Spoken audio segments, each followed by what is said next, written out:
نماز کی اہمیت، کہ نماز کی کیا اہمیت ہے۔ نماز کی سب سے پہلی بات تو یہ ہے کہ جب بھی کسی چیز کو ہم دیکھیں، دین کے امور ہوں یا دنیا کے امور ہوں، ان کو سب سے پہلے ہمیں قرآن پاک کی نظر میں دیکھنا چاہیے، یعنی ان کا حل جو ہے نا ہمیں قرآن پاک سے تلاش کرنا چاہیے، کیونکہ وی آر مسلم، ہم مسلمان ہیں، اور ہمارے لیے نا جو سب سے پہلے ہے کوئی قانوناً کوئی چیز ہے، یا ہمارے لیے کوئی رائے ہدایت ہے، یا ہمیشہ کے لیے ہماری زندگی کا سرمایہ ہے، یا جس چیز کو ہم اپنے لیے گائیڈ لائن بنائیں، تو وہ سب سے پہلے قرآن پاک ہے۔ یعنی قرآن پاک نبی علیہ السلام کی زندگی یا حدیث مبارکہ، لیکن سب سے اول قرآن پاک ہے۔ تو بہرحال میں عرض کرنا چاہتا ہوں کہ قرآن پاک میں اللہ رب العزت فرماتے ہیں نماز کے بارے میں کہ ان الصلاۃ تنہا عن الفحشاء والمنکر، کہ نماز جو ہے نا، نماز انسان کو کیا ہے، بے حیائی سے روکتی ہے، یعنی برے کاموں سے روکتی ہے۔ اب بے حیائی میں مختلف چیزیں ہیں، اس میں آج کل کے معاشرے میں اگر دیکھا جائے تو آج کل مختلف قسم کی فضولیات، لغویات جو ہیں، ایسے بالکل لغو باتیں، جیسے ہم مثال لے لیں کہ آج کل ہم باہر معاشرے میں جاتے ہیں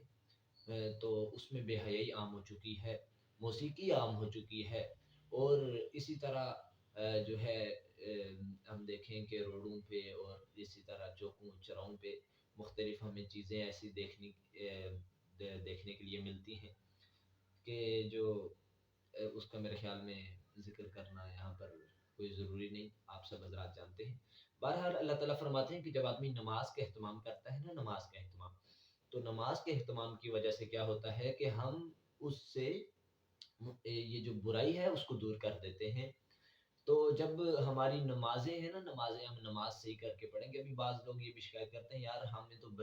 برسوں سے ہم نمازیں پڑھ رہے ہیں، لیکن ہمارے اندر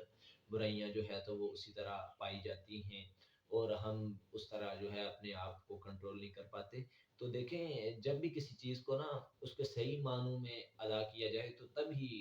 اس سے استفادہ ہو سکتا ہے۔ تو اس لیے ہمیں سب سے پہلی بات تو یہ ہے کہ اپنی نمازوں کو ٹھیک کرنا ہوگا، یعنی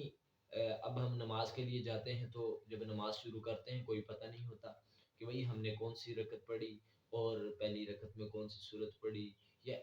اسی طرح نماز ہم اتنی بے فکری سے نماز پڑھتے ہیں۔ وہ کہا تھا نا کسی نے کہ سجدہ عشق ہو تو عبادت میں مزہ آتا ہے، خالی سجدوں میں تو دنیا ہی بسا کرتی ہے۔ لوگ کہتے ہیں بس فرض ادا کرنا ہے،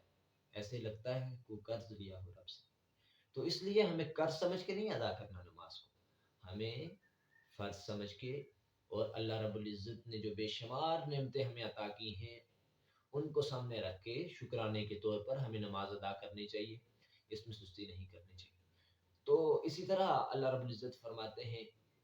دوسری جگہ قرآن پاک میں، فرماتے ہیں کہ آپ نماز کے ذریعے جو ہے تو کوئی بھی چیز مجھ سے مانگنی ہو مانگے، اور آپ صبر اور نماز کے ذریعے آپ جو ہے تو میرے قریب ہو سکتے ہیں، دوسری جگہ اللہ تعالیٰ فرماتے ہیں۔ اسی طرح اگر قرآن پاک کے بعد ہم حدیث مبارکہ میں دیکھیں تو نبی علیہ السلام فرماتے ہیں کہ نماز میری آنکھوں کی ٹھنڈک ہے، نماز جنت کی کنجی ہے، نماز مومن کی معراج ہے۔ اب برسوں ہو گئے ہمیں نمازیں پڑھتے، ہم دیکھیں کہ کتنے کتنے سال بیت چکے ہمیں عبادت کرتے، ہم الحمدللہ مسلمان ہیں، لیکن ہماری نمازوں میں جو ہے تو اس طرح کا اثر نہیں ہے۔ دیکھیں نا صحابہ کی نمازیں تھیں نا، تو صحابہ اکرام رضی اللہ تعالیٰ علیہ اجمعین، ان کی نمازیں اتنی مضبوط تھیں، اتنی مضبوط تھیں کہ انہیں اتنا اللہ پہ یقین تھا کہ ہم نے 2 رکعت نفل بس پڑھنا ہے اور اللہ سے اپنا کام حل کروا لینا ہے۔ اور ایک آج ہم ہیں کہ ہم نمازوں پہ نمازیں، سجدوں پہ سجدے کیے جا رہے ہیں، لیکن کوئی وہ نہیں ہے، اس کا اثر نہیں ہے، ہمارے سجدوں سے تاثیر نکل گئی۔ ہاں، وہ ہے نا، اقبال نے کہا تھا کہ میں جو سر سجدہ ہوا تو زمین سے آنے لگی صدا، تیرا دل ہے صنم کدا تجھے کیا ملے گا نماز۔ تو اس لیے ہمیں اپنی نمازوں کو جاندار بنانا ہوگا، اور سب سے پہلے یہ ہے کہ ہمیں جو ہماری داخلی کیفیات ہیں تو ان کو ہمیں کیا کرنا ہوگا کہ دین کتابیں کرنا ہوگا، اپنی آنکھوں کی، اپنے کانوں کی، اپنی نظروں کی حفاظت ہم جب کریں گے، اور وہ ہوگی تبھی کہ جب ہماری نمازیں جاندار ہوں گی، کیونکہ یہ تو اللہ رب العزت نے قرآن میں کہہ دیا کہ بھئی میں اس سے فحاشی کو، عریانی کو، اس طرح کی جو لغویات ہیں ان چیزوں کو دور کروں گا، لیکن بشرط یہ کہ آپ نماز کو مکمل اور صحیح انداز میں پڑھیں۔ تو اس لیے نماز جو ہے تو دین کا ستون ہے، یعنی ہم دیکھیں کہ جو 5 پلرز حدیث میں بتائے ہیں، اس میں سب سے پہلا تو کلمہ ہے، دوسرا کیا ہے، سیکنڈ اس میں نماز ہے، تو اس لیے ہمیں نماز کا اہتمام کرنا چاہیے۔ اور آپ اس کو اگر 2 ہفتے آپ مسلسل پڑھ کے دیکھ لیں نماز، ویسے میں یہ تو ساری زندگی کا کام ہے، لیکن میں ویسے تجربے کے طور پہ بتا رہا ہوں، اگر آپ 2 ہفتے مسلسل نماز پڑھیے اور پھر دیکھیے اپنی دل کی کیفیات، دیکھیے کہ ہمارے دلوں میں کیسے دوسروں کے لیے انس محبت پیدا ہو جاتی ہے، اور اسی طرح ہم غنی بھی ہو جائیں گے نماز کی برکت سے نا۔ اللہ تعالیٰ ہر قسم کی جو بلائیاں ہیں اور اس طرح اچھی اور ایسی عادات ہیں تو وہ اللہ تعالیٰ انسان کے اندر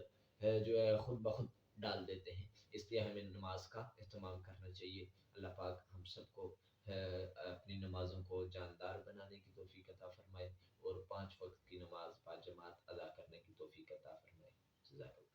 بے شک نماز روکتی ہے ہر برائی سے، بے شک نماز روکتی ہے ہر برائی سے۔